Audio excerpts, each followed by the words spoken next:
محترم ناظرین و سامعین، السلام علیکم ورحمۃ اللہ وبرکاتہ۔ ہم آج اپنا سبق شروع کرنے سے پہلے آپ حضرات سے ایک درخواست کرنا چاہیں گے کہ براہ مہربانی ہمارے چینل کو ضرور سبسکرائب کریں۔ آج کا سبق مہارتوں کی تلاش کیوں؟ مصنف کتاب شیخ ڈاکٹر محمد بن عبد الرحمن لکھتے ہیں، ایک دن میں کچی آبادی میں گیا، وہاں مجھے ایک لیکچر دینا تھا۔ میں لیکچر دے کر فارغ ہوا تو کچی آبادی کے نواح میں مقیم ایک اسکول ماسٹر جو میرا لیکچر سننے آیا تھا میرے پاس آیا اور بولا، ہماری خواہش ہے کہ آپ کچھ طلباء کی کفالت کرنے میں ہماری مدد کریں۔ میں نے استفسار کیا، تعجب ہے، کیا اسکول سرکاری اور ان میں تعلیم مفت نہیں؟ بالکل ایسا ہی ہے، لیکن ہم نے ان کے لیے یونیورسٹی میں پڑھائی کی ذمہ داری اٹھا رکھی ہے، اس نے جواب میں کہا۔ اس پر میں نے کہا، یونیورسٹی کی حیثیت بھی تو وہی ہے، کیا وہ سرکاری نہیں؟ وہ تو طلباء کے لیے وظائف بھی جاری کرتی ہے۔ آخر وہ بولا، میں آپ کو اصل بات بتاتا ہوں۔ ہمارے یہاں سیکنڈری اسکول سے بعض طالب علم ایسے بھی نکلتے ہیں جن کے حاصل کردہ نمبروں کا تناسب سالانہ امتحان میں 90% سے کسی طرح کم نہیں ہوتا۔ چند ایک میں تو ذہانت و فطانت کا ایسا جوہر پایا جاتا ہے جو ایک امت میں تقسیم کر دیا جائے تو اس کے لیے بھی کافی ہو۔ ایسا طالب علم اسکول کی تعلیم سے فراغت کے بعد شہر جا کر میڈیکل انجینئرنگ، اسلامی قانون یا کمپیوٹر کے میدان میں اعلیٰ تعلیم کے حصول کے خواہاں ہوتا ہے، لیکن اس کا باپ اسے روک دیتا ہے اور کہتا ہے، بہت پڑھ لیا تم نے، اب آرام سے گھر بیٹھو اور بکریاں چرانے جایا کرو۔ کیا بکریاں چرانے؟ میں نے ساختہ چلایا۔ اس نے کہا، ہاں ہاں بکریاں چرانے۔ اور واقعی لڑکا بے چارہ تعلیم کا سلسلہ منقطع کر کے اپنے والد کے ساتھ بکریاں چرانی شروع کر دیتا ہے۔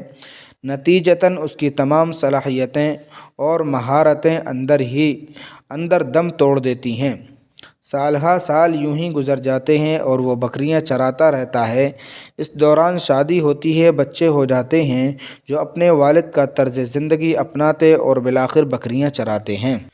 اس گمبھیر مسئلے کا حل کیا ہے؟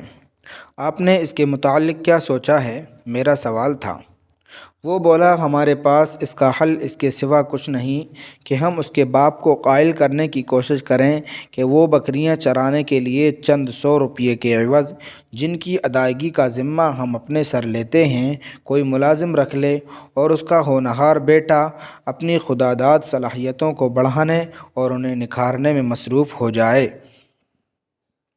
نیز تعلیم مکمل ہونے تک ہم اس کے تمام اخراجات پورے کرتے رہیں۔ یہ کہہ کر ماسٹر چند ثانیے کے لیے خاموش ہوا اور سر جھکائے بیٹھا رہا۔ یکایک بڑے پرجوش لہجے میں کہنے لگا، ایسا ہرگز نہیں ہونا چاہیے کہ افراد کار کی وہمی صلاحیتیں اور نفع بخش قابلیتیں ان کے سینوں ہی میں دب کر رہ جائیں اور وہ ساری عمر ان پر حسرت کی آہیں بھرتے رہیں۔ اسکول ماسٹر کے جانے کے بعد میں نے اس کی باتوں پر غور کیا تو اس نتیجے پر پہنچا کہ بلندیوں پر فائز ہونا اس کے بغیر ناممکن ہے کہ دستیاب مہارتوں کو بھرپور انداز سے استعمال میں لایا جائے اور اپنے اندر مزید صلاحیتیں پیدا کرنے کی تگ و دو جاری رکھی جائے۔ جی ہاں، میں یہ بات چیلنج کے طور پر کہتا ہوں کہ آپ زندگی کے کسی بھی شعبے میں، خواہ وہ علم و تحقیق کا شعبہ ہو یا دعوت و تبلیغ اور خطابت کا میدان، تجارت کا پیشہ ہو یا طب و انجینئرنگ کا مشغلہ، کامیاب لوگوں کا تجزیہ کریں۔ دور جانے کی ضرورت نہیں، آپ اپنے خاندان یا اپنے معاشرے کے کامیاب افراد کے اطوار کا مطالعہ کریں۔ یہ دیکھیں کہ ایک کامیاب باپ کا اپنی اولاد کے ساتھ کیسا سبھاؤ ہے، یا ایک کامیاب بیوی اپنے شوہر کے ساتھ کیوں کر خوش و خرم زندگی گزار رہی ہے۔ یہاں کامیاب افراد سے میری مراد کامیاب افراد ہی ہیں، نہ کہ وہ لوگ جو جبراً دوسروں کے کندھوں پر سوار رہتے ہیں اور عزیز و اقارب ان کے ساتھ زندگی گزارنے پر مجبور ہوتے ہیں۔ آپ کامیاب زندگی گزارنے والے ایسے تمام افراد کے کردار کا مشاہدہ کریں۔ میں یقین سے کہتا ہوں کہ ان میں سے ہر ایک، خواہ اسے احساس ہو یا نہ ہو، اپنے میدان میں چند مخصوص مہارتیں استعمال کرتا ہے جن کی بدولت وہ کامرانی کی منزل تک پہنچنے میں کامیاب ہوا۔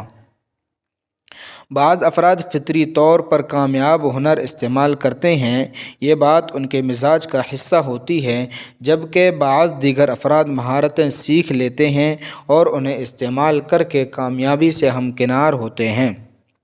اس کتاب میں ہم ایسے ہی کامیاب لوگوں کو تلاش کر کے ان کی حیات مستعار کا مطالعہ کریں گے اور ان کا طریقہ کار جاننے کی کوشش کریں گے کہ وہ کیسے کامیاب ہوئے، اور کیا ہمارے لیے ممکن ہے کہ ہم بھی وہی راستہ اپنا کر ان کے مانند کامیاب زندگی کا خواب شرمندہ تعبیر کر سکیں۔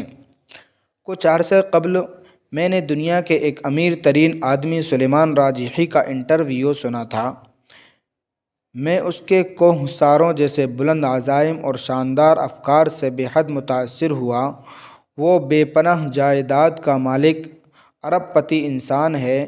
اس نے سینکڑوں مساجد تعمیر کی ہیں اور ہزاروں یتیم اور بے سہارا بچوں کی کفالت کا ذمہ اٹھا رکھا ہے۔ ایک ایسا آدمی جو کامیابی و کامرانی کی بلند و بالا چوٹی پر براجمان ہے۔ اس نے 50 برس قبل ترقی کے اس سفر کی شروعات کے متعلق بتاتے ہوئے کہا کہ وہ ایک عام آدمی تھا جس کے پاس ہاتھ پاؤں کے سوا کچھ نہیں ہوتا، جنہیں کام میں لا کر وہ اپنے لیے 2 وقت کی روکھی سوکھی روٹی کا بندوبست کرتا اور کبھی 2 وقت کی روٹی سے بھی ہاتھ دھونا پڑتا۔ اس نے بتایا کہ وہ روزی کمانے کی خاطر لوگوں کے گھروں میں صفائی ستھرائی کا کام کیا کرتا اور کبھی سارا دن کسی دکان یا بینک میں مزدوری کرتا تھا۔ اس نے تفصیل سے ان تمام مراحل کا ذکر کیا جن سے گزر کر وہ دامن کوہ سے بلندی کی طرف سفر کرتے ہوئے چوٹی پر پہنچا۔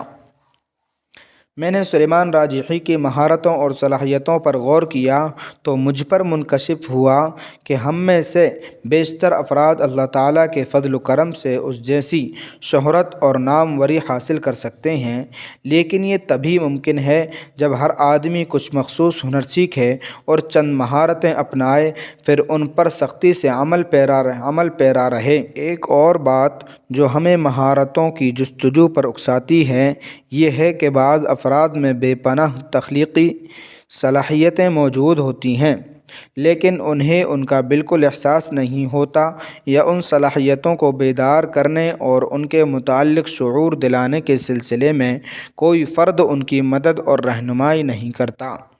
کچھ لوگ بہت اچھی تقریر کر سکتے ہیں، بعض گہرے کاروباری ذہن کے مالک ہوتے ہیں، کوئی بہت ذہین و فطین اور وسیع النظر ہوتا ہے۔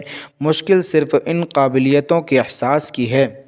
خوش نصیب لوگ یا تو خود اپنے اندر موجود صلاحیتوں کا کھوج لگا لیتے ہیں، تعلیم کے مرحلے سے گزرتے ہوئے کسی کا بیدار مغز استاد اسے باخبر کر دیتا ہے، ادارے کے ملازم کو اس کا نگراں مطلع کر دیتا ہے، کسی خوش قسمت کو راہ دکھانے کے لیے اس کا کوئی بھائی یا دوست خیرخواہ نکل آتا ہے۔ ہر چند ایسے ناصحین کم ہی کسی کو میسر آتے ہیں۔ اکثر ایسا ہوتا ہے کہ یہ ہنر اور مہارتیں روح کی جیل میں قید ہو کر رہ جاتی ہیں، انہیں باہر آ کر پنپنے اور نشو و نما پانے کا موقع نہیں ملتا۔ بالآخر معاشرے کا عام مزاج ان پر غالب آ جاتا ہے، اور جب آپ پہاڑ کی بلندی پر چڑھنا شروع کریں تو چوٹی پر نگاہ رکھیں، ارد گرد کی بکھری ہوئی چٹانوں کی طرف نہ دیکھیں، اعتماد سے قدم قدم چلتے رہیں، جست لگانے کی کوشش نہ کریں، یوں آپ کا پاؤں ڈگمگا سکتا ہے۔